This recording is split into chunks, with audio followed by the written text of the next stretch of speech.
Wasatch Report, shooting straight on everything from prepping to politics.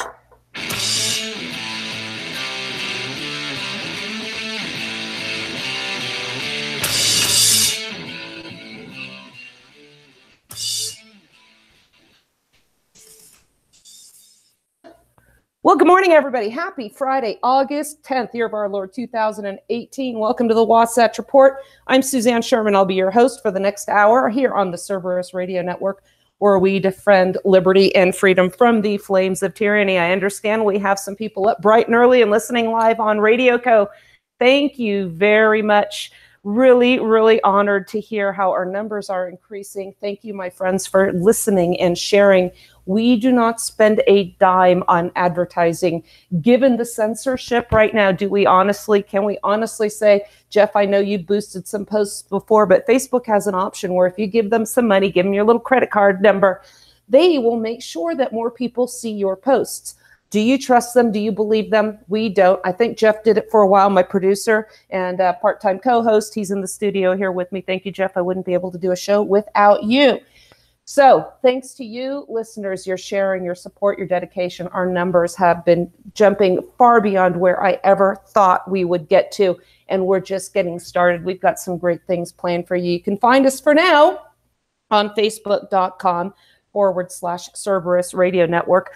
I believe I'm down into the single digits on my Facebook penitentiary hard time 30 days in the hole. So I'm greeting you from behind the iron curtain. So I should be back next week, and then we'll see how long I last that time. We talked about this before. Facebook, if you go into your settings for advertising and preferences, you can see how they have labeled you. I am labeled a far-right conservative. I don't even consider myself a far-right conservative, and for all intents and purposes, far-right conservatives don't consider me one either. So we really don't know what the word conservative means anymore. We had Tom Mullen on a show a while back. He's been on a couple times. He's actually one of my favorite guests. He's a frequent writer for FEE, Foundation for Economic Education. Really, really sharp guy. And he has a book out. It's been out for a few years now called Where Do Conservatives and Liberals Come From? Or Where Do Liberals and Conservatives Come From? You can get it, I think, directly from him as an ebook, or I believe also on Amazon, but really sheds light on the fact that what the two sides, Democrats and Republicans, have in common is that they both love big government. We talk about that all the time. Pointing fingers at each other is just a way of keeping us busy. You know, just to wax philosophical here a little bit, my parents have a koi pond at their home in Los Altos in California. And I sit there and I'll feed these fish. And I think, they're kind of like people watching and digesting or processing what tidbits of information we get from the mainstream media. You stand there, you show up to the pond with the food, and they all gather around waiting to see what you have for them. And then you throw out the little bits and morsels of food that you decide they get. You decide where they're going to get it. And some of these morsels come up and they land on the lily pads. And when I started, I had no idea I was going to say this. I'm just following these little breadcrumbs in my mind, this little trail. And what I noticed these fish is they come actually up and out of the water to get these morsels. Where is the fish in a most vulnerable position? When it leaves the water, when it leaves the safety of the water, not only can it not escape predators, does it become vulnerable, it can't even breathe. Folks, the mainstream media is literally depriving your brain of oxygen, just like these fish, and we do it voluntarily. We keep pursuing these tidbits, even though they are making us brain dead. Come over here instead for some intelligent conversation and some actual solutions that will get us somewhere. They might be painful. They might not be what you want to hear. They might make you very uncomfortable at first. But folks, this is what we talk about here on the Cerberus Radio Network, solutions that are beyond what you're going to hear elsewhere. We have a channel on YouTube for now, but, as Alex Jones can tell you, that stuff's subject to go anytime. For those of you, by the way, celebrating, and I've seen a few on my Facebook news feeds as well, say, good riddance, Alex Jones. Guess what? Ron Paul is getting kicked off as well. Antiwar.com is getting silenced as well. Interestingly enough, this is happening 3 months before election. So folks, those of you celebrating censorship, because you don't like who's being censored. Your time will come. We have an app. You can download it for your Android device, and we have a Radio Co link. So some of you are listening on that. I know you can hit that app, listen to Radio Co link on there 24/7. If we don't have something that is live, you will hear our shows that are downloadable also on SoundCloud. Jeff Johnson, host of The Paradigm Shift, one of the founders of the network. He was on right before me. I know that show will be rebroadcast. We have a show called The Other Side with Justin and Mike. Mike Meharry from the 10th Amendment Center submits his apps to us. So we have those as well as his podcast with Peter Schiff from Schiff Gold. So we have everything from politics to history to economics, just plain entertainment at times. So give us a chance, listen, really, really important, share our network, our information, this option with your friends as well. We're looking into, there's another option now, an alternative. You know, we complain, if you don't like Facebook, find another alternative. We've tried we've tried Gab, we've tried these other platforms. Who knows what's going to happen to Facebook? Who knows what's going to happen to Twitter? Right now, if it weren't for trying to get the information out and tell people about this radio, I wish I could be I wish I could be without them at all. But right now, this is how we get the word out. It has become the town square of the 21st century. This is where people come to meet. Imagine now, if you were out there in the town square in days gone by, and the redcoats or the crown come along and they say, "You, sir, you can't talk about this sedition against King George. You can't do that." Something happened when that started, when they started that nonsense, taxing people without giving them an opportunity to represent themselves in a form of government. There was a battle fought to stop this silliness. And look where we are today. Look what we have done with our revolutionary legacy. Are we honoring those that have died before us to give us this freedom? I don't really think we are by accepting this. I was on Inside the News with Paul Jensen. I co-host with him on K-Talk Media on Tuesday mornings. And we were talking about this censorship, and we'll get into this in a little bit, but, you know, heads up for discussion as to at what point do private companies cross the line when they are tied with the government. As we know, free speech is a concept. It is not a constitutional concept. The First Amendment prohibits the general government from restricting speech. So we don't have a right to say whatever we want anytime we want because of the Constitution, nor do we have a right to impose our views on private companies. But when they cross the line and they're in bed with the government, at what point does that change? So think about that a little bit. A gentleman was on Paul Jensen's show the other day, and he put me in touch with him. He's from Utah Gun Exchange. We had somebody from Utah Gun Exchange. Forgive me, I forgot his name, but he was one of the co-owners. This is a gentleman, Sam Robinson, I'm going to be talking to, and he has an option out here called UgeTube, and it is UGE for Utah Gun Exchange. And they are uploading a lot of videos that were previously on YouTube. You can find, I think Alex Jones is over there. I don't care if you like Alex Jones or not. The issue is silencing a voice under the auspices of hate speech or fake news. We're adults, we can discern information for ourselves. It would be really nice if the geniuses over in Silicon Valley would stop trying to be our network or our internet nannies and our mothers and just let things happen. Sometimes before all this interference, Facebook kind of felt like swimming with sharks, but you know what? We do it all the time.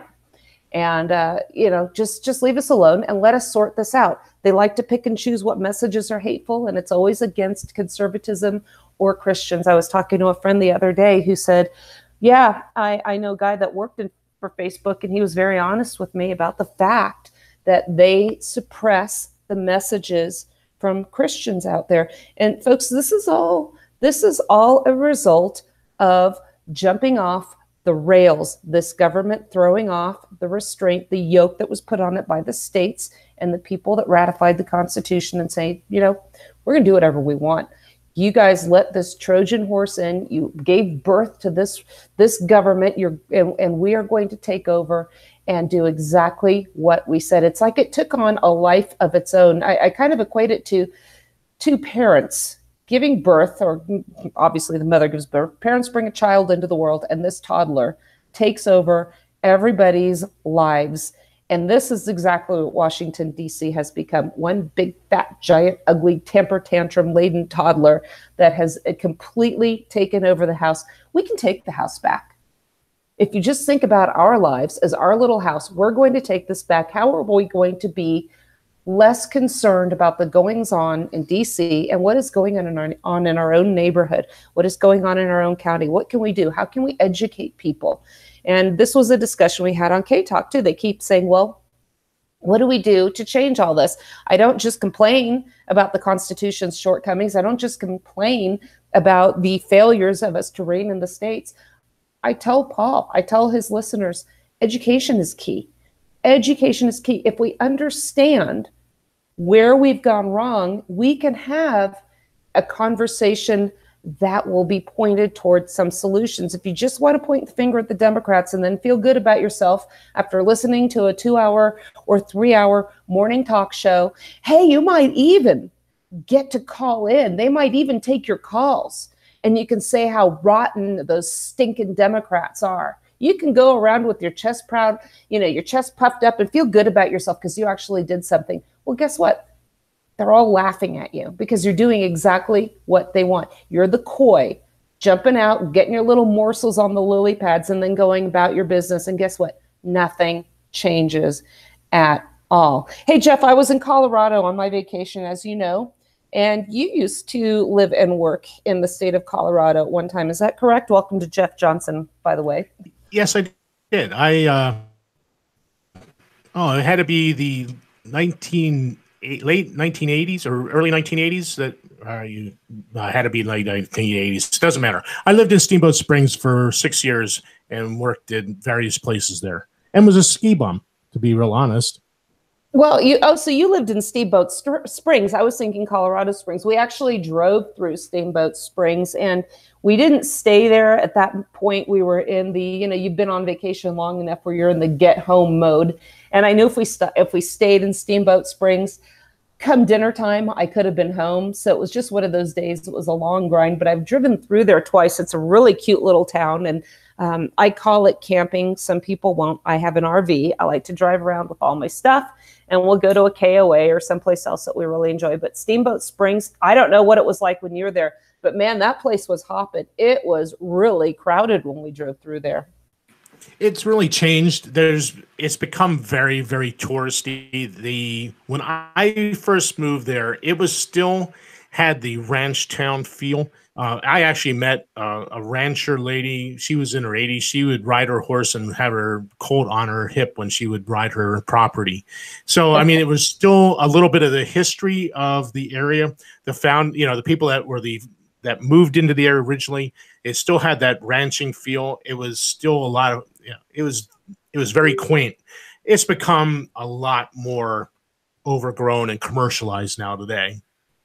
Yeah, I have to say one thing that just occurred to me as I was speaking to you is as I did go through some of these towns, you're not overwhelmed with the big box stores there. When we were in Durango, we had to go actually quite a bit out of our way to get to a Walmart. But when you go through these little towns, you're not seeing all that there.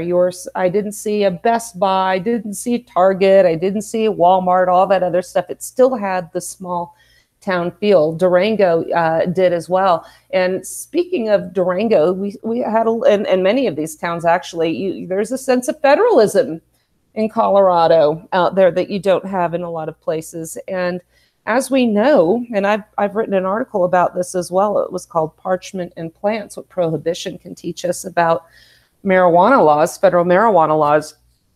The Controlled Substances Act, result of the general government deciding that they have the authority, which they don't, by the way, to regulate controlled substances, had prohibited the use of marijuana. And they recently had scheduled it as a Schedule I drug, meaning it has high, I'm just going off the top of my head, high likelihood for abuse, absolutely zero medicinal benefits. And there's one other caveat in there, but be that as it may, we have a federal marijuana law, and guess what? Recreational use of marijuana is legal in Oklahoma. I'm sorry, not Oklahoma, but in Colorado. Now, clearly we have an instance of state nullification of federal laws. Trying that in Oklahoma with regards to abortion, it's really funny. I wish people had the temerity and the courage, the abolitionists, the pro-life people had the temerity, the organizational skills, and the political prowess of the pot smokers, the pot users.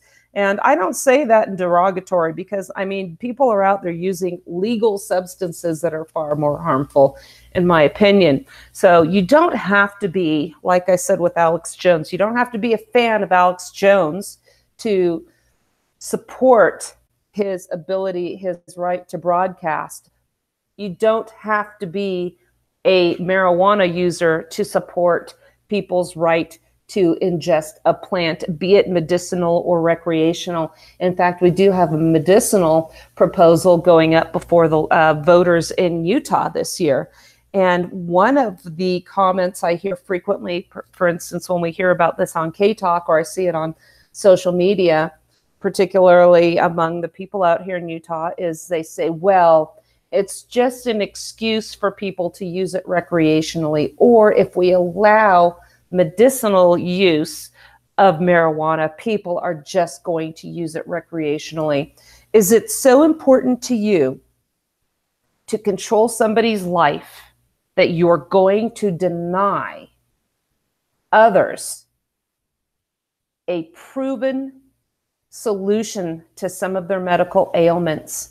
The first time I ever came across this was when I was a youngster in California, and we had a lady that helped us around the house. She did some housekeeping work, devout Catholic woman. She did not drink. She did not do any illegal drugs. She came down with stomach cancer, and she was dying. She couldn't eat. She couldn't hold any kind of food down. Not only that, she had no appetite. She needed nutrition so she could get better. Some people in her family convinced her to try smoking marijuana, which was at the time, again, this was illegal in California. This is going back about 40 years. And she started to smoke it. And it added years to her life. And there was another case I was looking at, somebody in Utah here. He had taken his daughter for, it was, I think, a firefighters convention, a meeting in Colorado. While they were there, they gave her some cannabis oil now, or CBD oil. I think CBD oil is a derivative of hemp, or maybe it's from marijuana as well. Regardless, it's illegal in Utah. He gave her some of that over there, and her seizures subsided tremendously. I mean, he said while they were there, she maybe had 1 or 2 a day or a week, as opposed to dozens of them a day. The girl had suffered, obviously, significant brain damage. You could see there's a video. I'll try and find this article. But when they came back to Utah now, they had a few choices. They could continue to not treat her with this at all and let her get worse, or they could break the law and give her the compound that was making her feel better, marijuana derived, THC, CBD. Both of them are very effective in preventing seizures, just not FDA approved. So, or they could move to Colorado. Now, some people can't do this, and I'm not going to judge them. If that were me, I would simply move, because this is a girl that already has significant medical issues. All they have to do is take her to the hospital if something's wrong, and if they do a drug test and find traces of THC, CBD, well, guess what? You're going to displease the crown and pay for it. In fact, I believe in Utah as well, if you are caught with marijuana or it in your system, guess what you're going to lose? Your gun rights. I've got to talk about that as well. Another instance of federalism, but I'll get into that in a little bit. But focusing on my trip now, we went to go see I don't know about you, Jeff, but I'm fascinated. When you lived in Colorado, did you ever go to Cortez and Mesa Verde National Park? I never made it there. We spent most of our time in the right in the mountains, hiking mountains, the flat tops, where the hole in the wall is, where Butch Cassidy and the Sundance Kid hole in the wall. We were up in that area. There's all kinds of neat things. No one knows where the hole in the wall is in that neighborhood. But we mostly hiked, and we had horses. We would ride horses on a lot of the mountains and stuff there. So, but I just was never there. So I really don't know what that place is like. Well, I was always fascinated. I like to study ancient cultures, and I mean, I guess these don't qualify as ancient if you compare them to the ancient Greeks or the Egyptians. However, they're cliff dwellings, like Sedona. We think of Sedona, Arizona, when we talk about the cliff dwellings in the Anasazi. And apparently now it's not okay to say Anasazi. I don't know why. I don't care why. But these are the people that lived there. There is a place they called it, where the Anasazis lived. Now they call it Valley of the Ancients. Somebody was telling my traveling companion, Mary, yeah, we're not allowed to say Anasazi anymore. I don't know why. I don't care. But be that as it may, I went to Cortez, and we spent a couple days, pardon my French when I say national parks. Maybe if I was a purist or that resolute, I would boycott them. But I do go to them. We have some amazing national parks, even though they are not authorized by the Constitution. That being said, finally made it to Mesa Verde National Park. And what really got me on the radio was the National Park Lies. The one that got the ball rolling was the little National Park ranger or the historian at Harper's Ferry in West Virginia. And he, I'm not going to go into it now, but his whole anti-Confederate States of America rhetoric and hailing John Brown, an axe murderer, as a hero.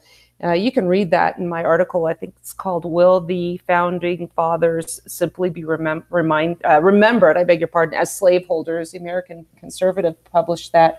But you see this rhetoric, this propaganda being set forth whenever you go to a national park.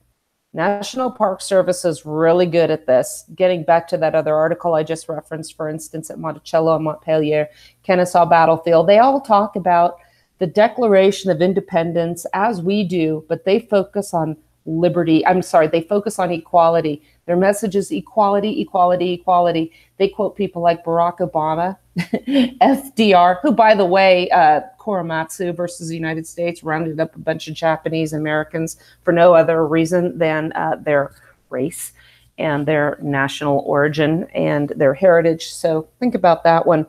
But anyway, going back to the National Park Service, they had these big billboards up there talking about climate change. And they did acknowledge that climate change has been a naturally occurring phenomenon over the years.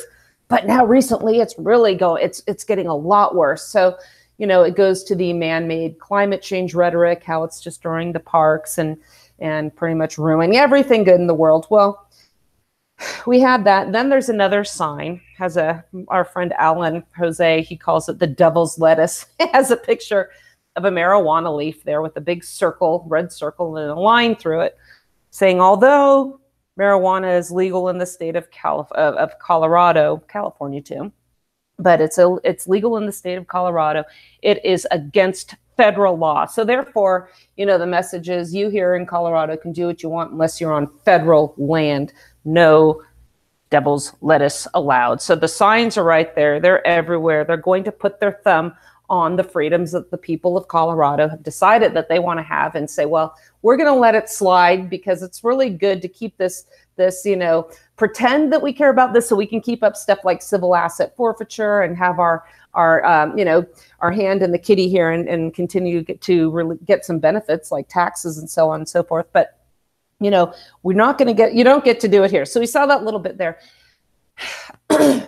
And that's, you know, that's their land. Supposedly they can do what they want as well. But that's something that did make an impression when we got in there. But again, now there were two national park. We have the rangers there, and two of them struck me as a little bit off. One of them was sitting there, and you could ask her questions over one of the cliff dwellings. There was a viewing spot there, and she was there to answer questions. And I heard the tail end of a conversation there. And she said to the man, and this was not in the context of the rest of the rest of the conversation, but she said, you would be surprised at all the racist comments and questions I get here. And he didn't say anything to her, and he walked away. And I kind of sauntered over. You can tell where I'm going with this one, Jeff, I'm sure. And we started talking a little bit. And I said, you know, I heard your conversation, and you were saying that there were a lot of racist comments and questions. What were they? Can you give me an example of what they were? And this little thing, this was a little social justice warrior if I ever saw one. I told my friends I wouldn't be surprised if she had a whole Antifa wardrobe hanging in her closet. I said, what are some of the questions that you heard? She says, well, I heard people calling these people monkeys that lived here. Jeff, have you ever heard anybody refer to indigenous people here as monkeys? Have you ever heard that context before, ever? Never have. Never. And I just told her, I said, monkeys? That makes no sense whatsoever. This goes back to that asinine tweet of Roseanne referring to Valerie Jarrett as a monkey or something like that. How many people don't use monkey in just a regular conversation? We've had Boyd Craven on this show, one of my favorite post-APOC authors.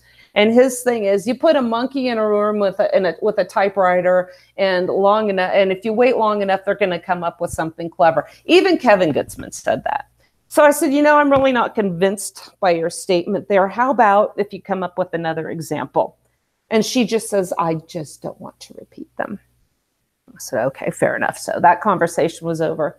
I also asked her, when were these caves, when were they discovered? Because as we know, Jeff, we have a lot of these archaeological finds that have gone unnoticed for a significant amount of time. They're discovered, and then we have a national park or other place memorializing them like we see. And that was the point of my question. When were these discovered? And her answer was just looking at me like she looked like she stepped in something bad when she had, maybe because it was my camo hat.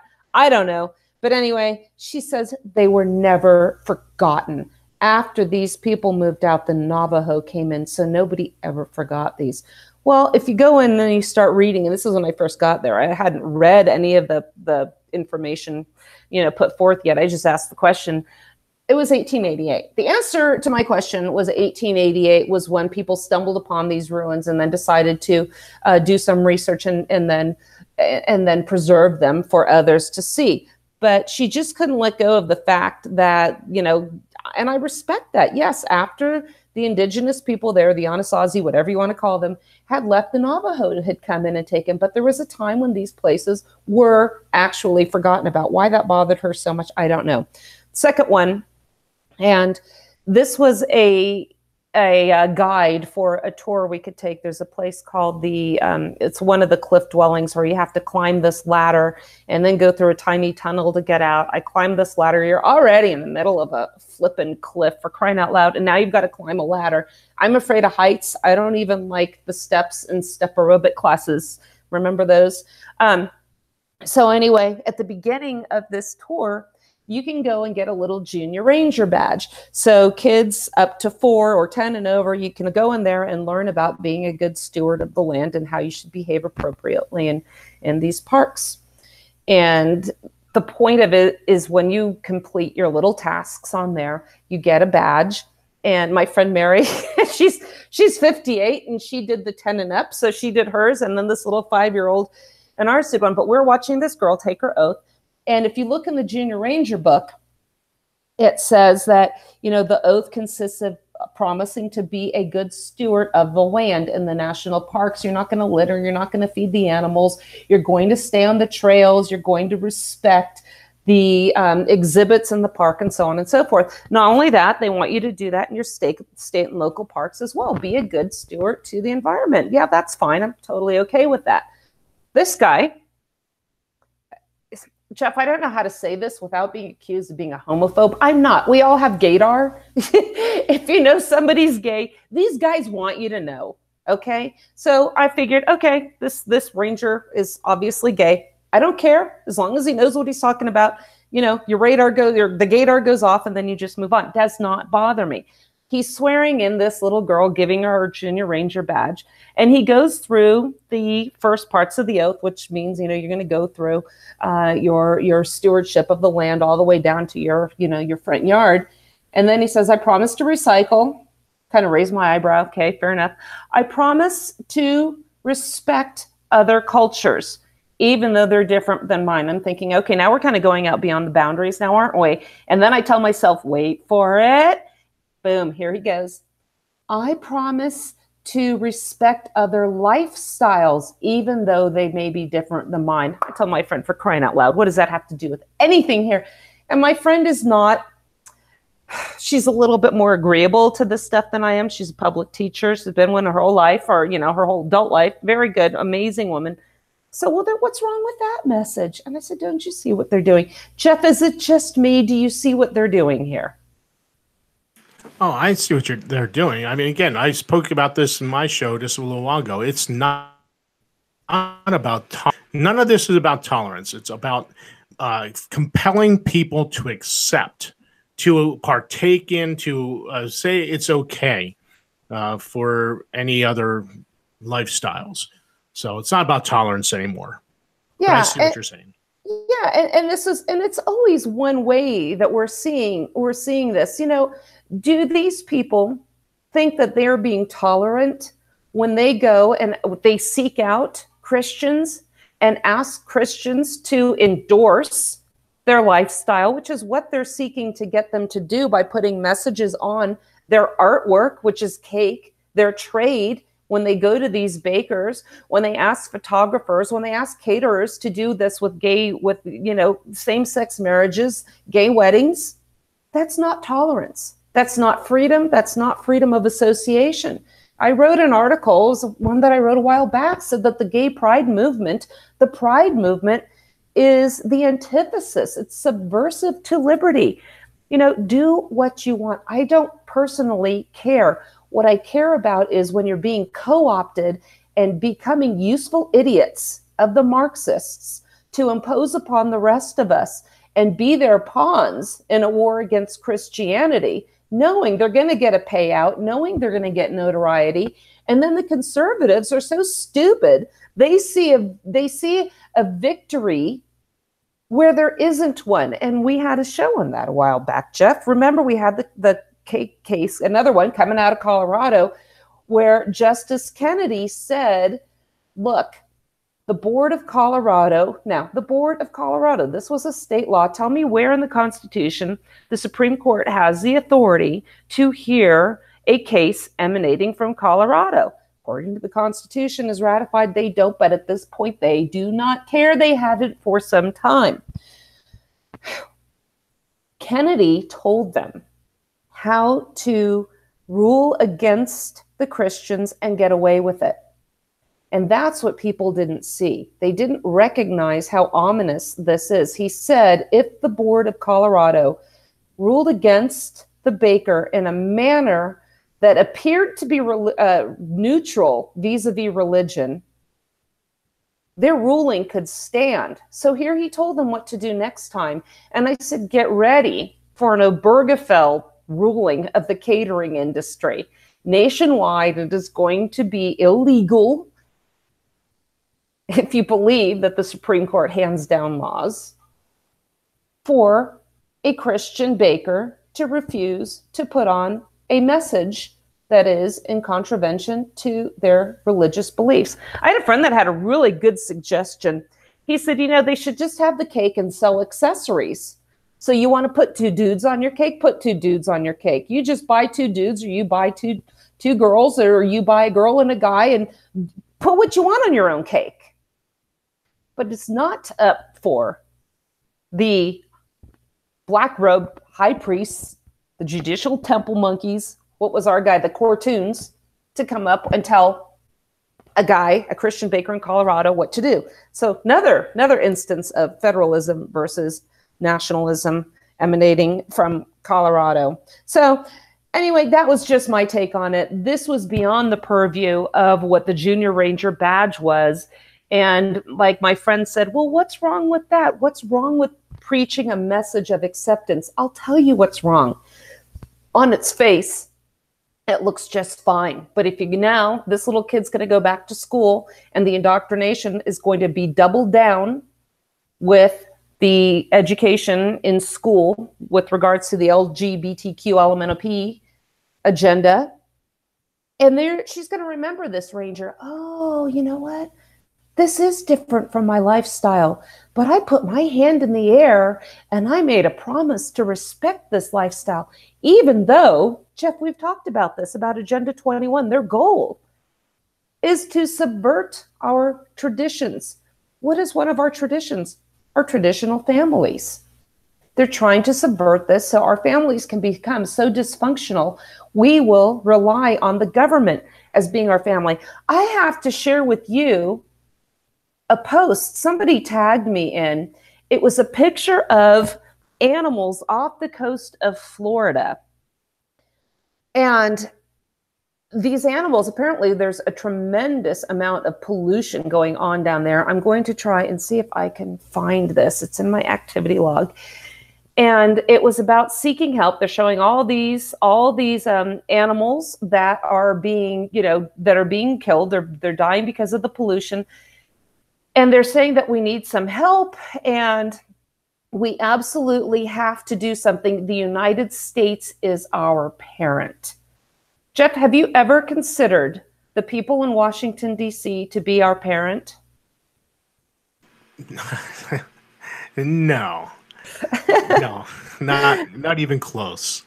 I mean, I absolutely could not believe when I read this. I'm trying to find this. I'm scrolling down a little bit to find where this is, because I know it's not too far down. Oh, here it is. Here it is. We are in an environmental crisis here in South Florida. Okay, South Florida, that is your problem. Demand they contact our Florida officials, demand action for stopping this crisis, then rebalance our natural environment. They're looking up for a local solution strategy. There you go. So far, so good. I guess what's going on is there's a red tide going on in Florida. I don't know if this is naturally occurring. Thousands in our sea life are washing up dead every day. Manatees, protected sea turtles, Goliath grouper, little fish, big fish, red fish, blue fish, I'm kidding. Seahorses, whales, sharks, snooks, tarpon, and many, many more. So I like this. I am part of a local solution strategy that is now up to 4,000 members. Think locally, act locally. So far, so good. But then they ruin everything now. Please contact your congressmen, representatives, and EPA offices. Demand they contact our Florida officials and demand action for stopping this crisis. The United States is our parent. What a bunch of crap. The United States is our parent. You were doing so well. You were doing so well. And then he just blew it all. And I didn't put it on there. And my friend sent me a message because, from behind the Facebook penitentiary, you're not allowed to communicate with people publicly or privately. So she sent me a message and said, hey, what did you think of that? And I said, yeah, that's a really sad situation. But this whole concept of federalism, what's appropriate for them to do and not do, has just gone by the wayside. And it happened very, very early on. I have a book of notes. I'm trying to organize all my paperwork where I have written so many of these cases down. And I thought I was going to get into this, but I may or may not today. It's right here. Like I said, Jeff, I literally woke up 20 minutes before I went on and thought, I know what I want to talk about today. And guess what? I haven't gotten to it yet. But, another instance of federalism also. Oh, by the way, I just got a notice here. It is Rick Barrett, our good friend Rick Barrett, Rick the Prepper, we used to call him, and he has his show, The Barrett Brief, on our Friends Network, the Veritas Radio Network. Rick, I want to wish you a happy birthday. It's his birthday today, so we may not be on the same network anymore, but our friendship has not changed one bit. Jeff, also, are you familiar with all the fires? When we were in Colorado, we had just missed a fire out in Durango, and it caused a mudslide that stopped. There's a train that goes, I think, from Durango to Silverton. Fortunately, thank God, nobody was on the train at the time or on the track, that part of the tracks at the time. But there's a train that goes from Durango to Silverton, and that was overrun with mud. There is a fire. We've got fires in Utah. We've got fires in Colorado. California is burning. They have people missing. Several firefighters have died, which is very, very sad right now. Donald Trump is, as we know, unable to shut his mouth. Not an anti-Trumper, but sometimes he just needs to shut up. Seriously. He's blaming California's environmental policies for the water because they let a lot of their water go. California is blaming global warming for the fires, saying that this is a result of too much, I think, carbon dioxide in the air. So it's silliness and non-answers from every side.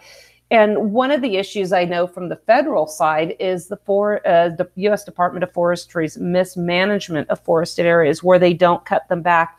If you look in Idaho, Montana, Wyoming areas where we see the states running the system and managing forests, you don't see these raging wildfires where the trees are thinned out properly, so these fires can't take off properly. Jeff, I know that you were a firefighter. Do you know if there is a difference? I believe the feds took tremendous heat, no pun intended, for Yellowstone fires because they just let the fires burn without interruption for a while and do what they do naturally. But what were your thoughts on that? Is that something you as a firefighter were aware of?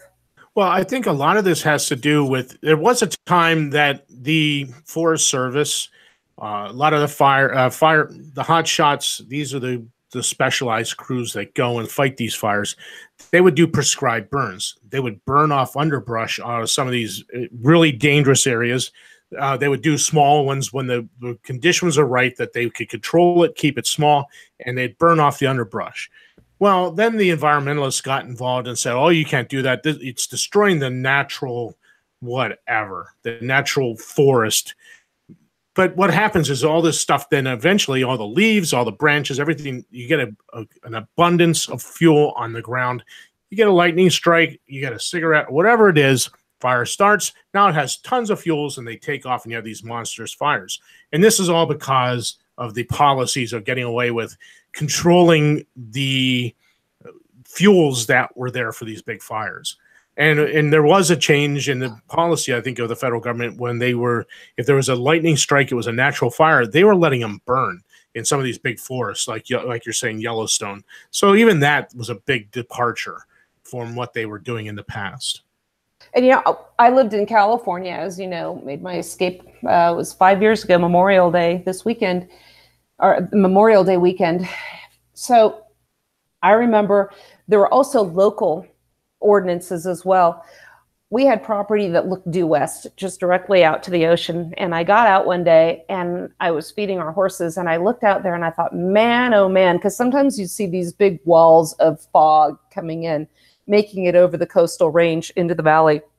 And I said, man, oh man, I am so glad that that is fog and not a fire. And I looked at it a little bit more and I saw that, billowing on there. And it turned out this was a fire in Aptos. Now, there were local ordinances prohibiting cutting down these large eucalyptus trees.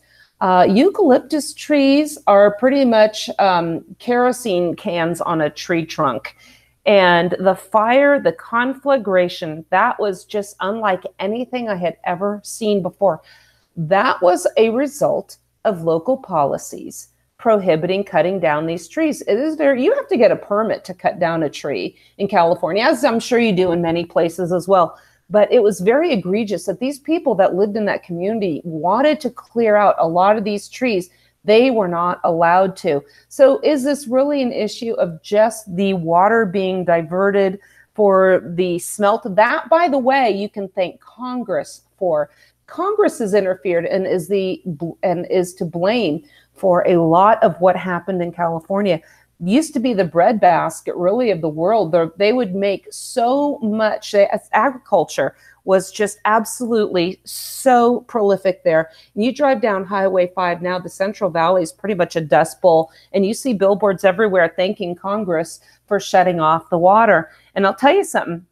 Here's another little bit of a federalism fail. When the House of Representatives votes were needed to pass the Affordable Care Act, representatives in California were not going to vote for it. They were bribed. Congress said, well, I tell you what, okay, look, vote for the Affordable Care Act and we'll give you some of the water back. We'll turn the water back on. Well, they wanted their constituents to get their water so their lands would not be worthless, right? So they voted for it. But then guess what? California said, the government said, Fed said, we'll just turn it on just a little bit of a trickle. So guess what? They still can't operate their farms effectively. But you said we could have our water. Well, you know what? We both agreed to what y'all are. You just failed to agree to a price. Terms of a contract, regardless how immoral, need to be set out with specificity. And that's where they failed. So it's not just California's issue with diverting the water. The federal government is requiring that they do a lot of this. But once again, this is beyond the purview of what President Trump knows. And what he says, California wildfires are being magnified and made so much worse by the bad environmental laws, which aren't allowing massive amount of readily available water to be properly utilized, he tweeted. It is being diverted to the Pacific Ocean. Well, yeah, but you can thank the federal government for that. Once again, shut up.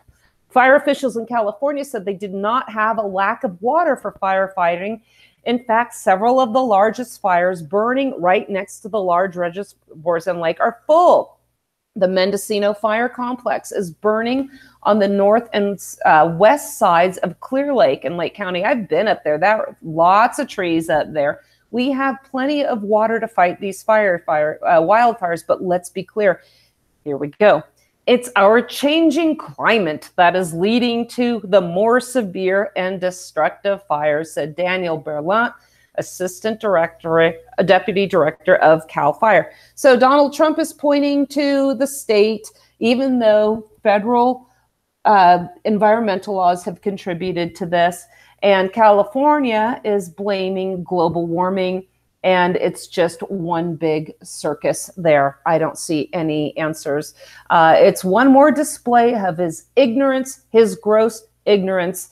A former Deputy Secretary of the U.S. Interior Department said on CNN, water flowing down the rivers out to the sea has nothing to do with these fires. Let's play a game of who's dumber. I don't know. They're both totally off base on this. And regardless, there's raging fires going on there. And ultimately, it's going to be up to you to keep yourself safe from these while they fiddle while roam California. Utah is even burning as well right now. And, it's just this time of year. We have lightning, we have dry weather, we have drought. It's a perfect storm. We're going to get these fires. But never let a crisis go to waste. Let's point our fingers at one another and come up with zero solutions. Anything you want to say on that, Jeff? Well, there's so much in California is really in a predicament, because I did that story about the I can't remember that valley where all the pecans and everything were grown for decades, and then all of a sudden, because of some Delta smelt, the government forced them to shut off the irrigation, and it did. It became a dust bowl in there, and all the agriculture that was there is now gone. It's just they put families out of business, all for some environmental reason. Well, at the same time, like I was saying, they were talking about, I was just talking earlier about, they used to do prescribed burns. They would just do little small areas, burn off the brush. They would just keep moving. They do it all summer long. They'd burn off the fuel. So the fires never got big. They could contain any fires that did start. Well, because of all this environmentalism and stuff, now they can't do any of this stuff, and they've created a situation where it's untenable. You guys in the West are in this you're in a pickle. I mean, what can you do? I mean, other than watch these big fires go out of control, and they burn they're burning hundreds of thousands of acres out there right now. Yep. You had mentioned this article, you were talking about it last time, that Democrats don't fear Brett Kavanaugh. They fear the Constitution. There was a line that I thought was extremely amusing. The article that you mentioned finishes up with the following sentence. I wish the Supreme Court were less important. Hey, you know what? I agree. But here's where he goes off the rails. But right now, it's one of the only institutions preserving constitutional order. And it's why the left is about to go nuts again. Now, I agree with the first and the sentence, or the first and the third sentences in this little paragraph. The left is about to go nuts because they cannot stand the fact that Hillary Clinton isn't getting to appoint Supreme Court justices. Again, I don't think we're going to see much of a change, because with the nomination of Neil Gorsuch first, when he had his nomination acceptance speech, said it is the job of the Supreme Court to protect the liberties of people across this nation. I said, well, there goes another one. Mark that one off as being a phony. And the fact that they're saying it's an institution preserving the constitutional order, is Roe versus Wade preserving the constitutional order? Wickard v. Filburn, did that preserve the constitutional order? That was the case that granted, under Supreme Court decision, the federal government the right to regulate pretty much any damn thing under the auspices of the Commerce Clause. We had a farmer growing wheat on his own property, wheat that would never leave his property, be sold, be used by anyone other than for him, his family, his cattle. Well, this was during the New Deal era. This was when the government could not stay out of trying to fight off the Great Depression, even though it was causing it. They said, Supreme Court said, Mr. Farmer, I forgot I think it was Filburn. I can't remember the two, but they said, and I remember hearing this in law school, in my constitutional law class, we call it con law. His act of merely growing wheat affected interstate commerce. That has been the premise by which, and I hear this on K-Talk, I've got a caller that calls in and says, I believe in the Commerce Clause in the 14th Amendment. This has been handed to us, the interpretation, the deliberate misinterpretation of the 14th Amendment by the Supreme Court. Wickard versus Filburn. We have these other cases I've got listed here, McCulloch versus Maryland. We have been systematically chiseling away at our system of federalism, and the Supreme Court has been the means primarily which has enabled this general government to get away with it. And for somebody to call themselves a conservative and make this outrageous claim that the Supreme Court is preserving constitutional order is one of the dumbest things I have ever read.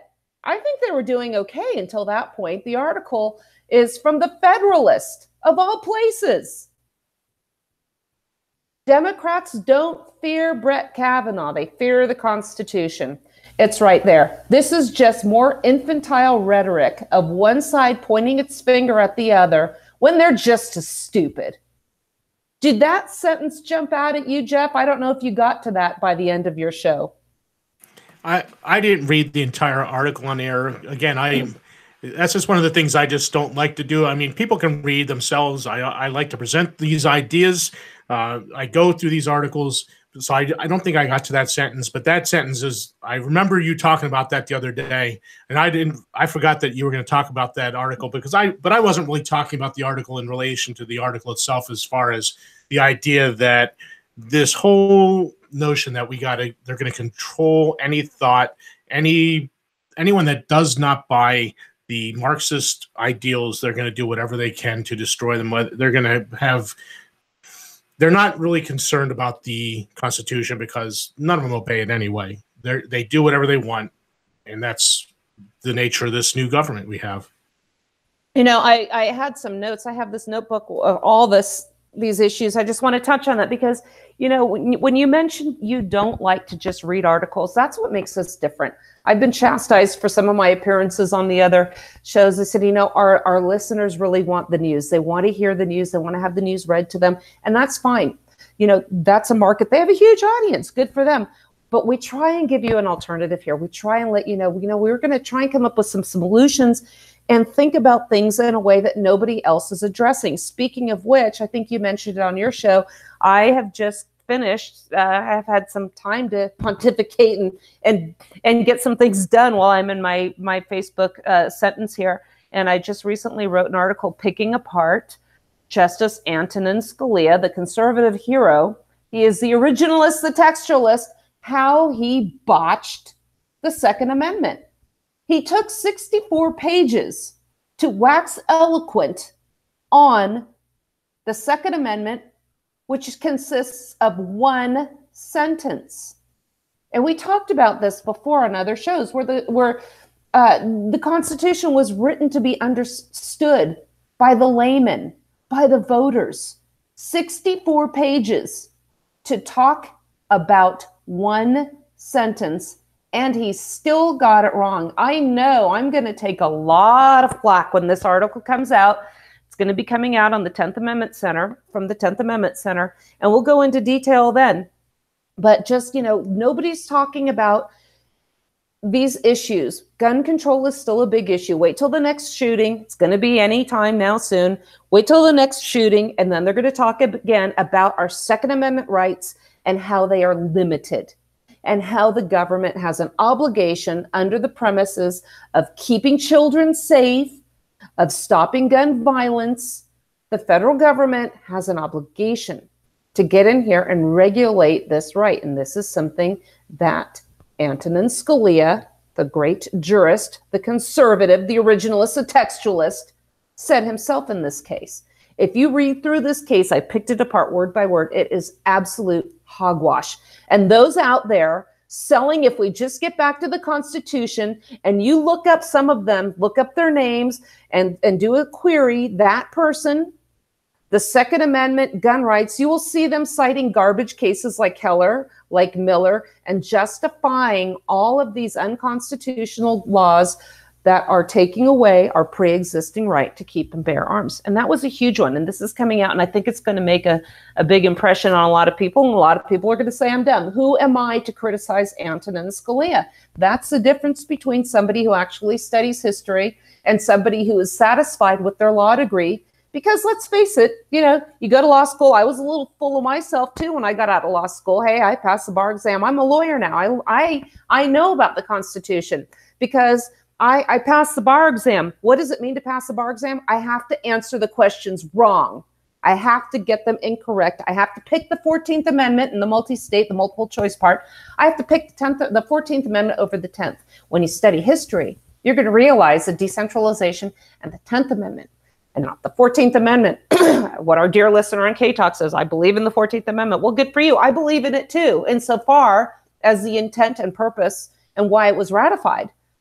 But the incorporation doctrine, where we have seen the Bill of Rights incorporated, imposed upon is a better word, the states in direct contravention to the Constitution as ratified, has been the way our system has been dismantled, one federal court at a time.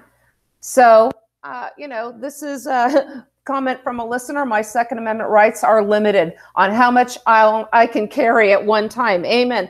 I love that people are chiming in. I can read your comments. I cannot respond to them right now. So I really like that people are listening. We're going to keep on with this message that we have, folks. This is really important. A lot of people are just going by, like I said, looking at what the Supreme Court is saying now. Look at what they're saying back then. How long have we been ignoring this Constitution? The people are saying we need to get back to the Constitution are selling you snake oil. I have said before, it's a Trojan horse.